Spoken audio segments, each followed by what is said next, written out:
ঈদের দিন বের হওয়া যে আমাদের কতটা ভুল ছিল সেটা আমরা না বের হলে একদমই বুঝতে পারতাম না। হ্যালো এভরিওয়ান, কেমন আছো তোমরা সবাই? আশা করছি ভালো আছো। আমিও ভালো আছি। বাসন্তী পূজা শেষ করে বাসায় চলে এসেছি, আর এসেই দেখি অনেকগুলো ভিডিও জমে আছে। আস্তে আস্তে একের পর এক এখন এগুলো এডিট করে তোমাদের সাথে শেয়ার করতে হবে। ঈদের দিন যেহেতু আমার মাসি মা ওরা সবাই এসেছে আমাদের বাসায়, তাই আমরা ভেবেছি সবাই মিলে একটু ঘুরতে বের হবো। যেহেতু 5টার পরে শহরের বাইরে যে জায়গাগুলো ওইগুলো অফ থাকে, যার কারণে আমরা ধর্মসাগর পার্কেই বেছে নিয়েছি। অনেকদিন আসা হয়নি, ভাবলাম যে বাচ্চা টাচ্চাদের নিয়ে ওইখানেই যাওয়া যায়। বাট বের হওয়ার পরে রাস্তা অবধি তো ঠিকই ছিল, বাট যেই মাত্র ধর্মসাগর পাড়ের গেটটাতে ঢুকেছি আমাদের পুরো মাথার চক্কর দেওয়া শুরু করেছে। এত মানুষ, গেট দিয়ে ভিতরে ঢুকতে আমাদের 30 মিনিট সময় লেগেছে। এবার বুঝতে পারছেন কি পরিমাণ মানুষ ছিল। অনেক ধাক্কা ধাক্কি ঠেলাঠেলির পরে আমরা সবাই ঢুকেছি, আর ওই দিন একটু গরমও ছিল।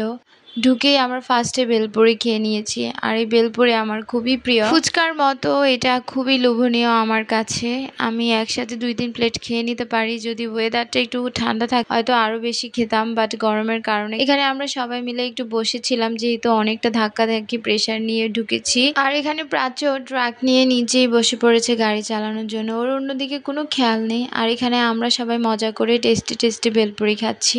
আমরা প্রথমে ভেবেছিলাম কুটবাড়ির দিকে যাব, বাট হচ্ছিল না, কারণ অলরেডি আমাদের রেডি হতে হতে 5টা বেজে গিয়েছে, আর 5টার পর ওইসব জায়গাগুলো বন্ধই থাকে। যার কারণে আমাদের একদম লাস্ট চয়েস, মানে পছন্দ না হলেও আমাদের এখানেই আসতে হবে, কিছু করার নেই। আর এখানে মোটামুটি সবার খাওয়া দাওয়া শেষ হয়ে গিয়েছে। ওইখানে এত জ্যাম ছিল যে আমরা ওইখানে বেশিক্ষণ স্টে করতে পারিনি। তারপর আমরা ঈশ্বর বাসালায় চলে এসেছি। এখানে আসার পর এতটা শান্তি লাগছে। তারপরে ঠাকুর প্রণাম করতে চলে এসেছি। প্রথমে আমরা লোকনাথ বাবার মন্দিরে আসলাম, সিঁড়িতে কিছুক্ষণ বসে কথাবার্তা বললাম। এখানে আসার পর তো জানেনই বরাবরের মতো কিছু পরিচিত মানুষের সাথে দেখা হয়ে যায়, যাদের সাথে কথা না বললে নাই হয়। তো তারপরে সবাই প্রণাম করে প্রসাদ টোসাদ নিল, আর ওইখান থেকে তারপরে আমরা অনুকূল ঠাকুরের মন্দিরে চলে যাব।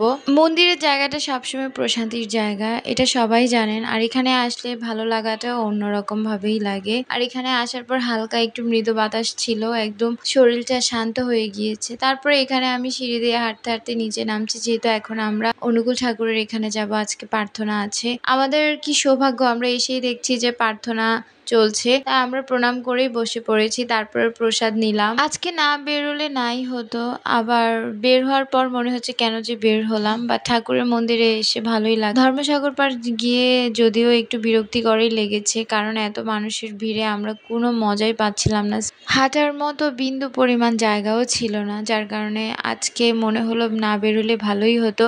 বাট যেহেতু ওরা এসেছে, না বেরোলে খারাপ দেখা যেত। বাচ্চারা তো ঈদের দিনটা সবাই উদযাপন করে যে যার যার মতো। আসলে ওরা আসছে খুব শর্ট টাইম নিয়ে, যার কারণে সবকিছুই তাড়াহুড়ার মধ্যে করতে হচ্ছে। তো ঘোরাঘুরির মধ্যেই আমাদের মন্দির থেকে বাসায় যাওয়া, এখানেই হচ্ছে আজকের ঘোরাঘুরি শেষ। তারপরের দিন সকালবেলা থেকে ভিডিওটা স্টার্ট করছি। হ্যালো এভরিওয়ান, কেমন আছো তোমরা সবাই? আশা করছি সবাই অনেক বেশি ভালো আছো। তোমরা কি দুষ্টু করছো? এই যে আমার মা মাসি 2জন, তারা এখন রান্নাঘরে রান্না করছে। আসেন দেখি কি কি রান্না করছে। এই যে এগুলো হচ্ছে সিমের বিচি। হ্যাঁ, কি না করতেছো? সিমের বিচি ভাজতেছে, মানে ভাইজা গুঁড়া করে দিয়ে যাবে আমাকে। ও কই দেখি তরকারি কই? কই যে এখানে হচ্ছে বেগুন আলু তরকারি রুই মাছ দিয়ে, হ্যাঁ আজকে রান্না করছে। আর মুড়ি ঘন্ট হবে, ডাল আছে। আর সন্ধ্যার সময় আমাদের বার্থডে পার্টি আছে, যার কারণে আজকে দুপুরের খাবার দাবারটা একটু সিম্পল। হ্যাঁ, 2 আইটেমের করে সিম্পল। আর এখানে এই বান্দা বসে বসে টিভি দেখছে।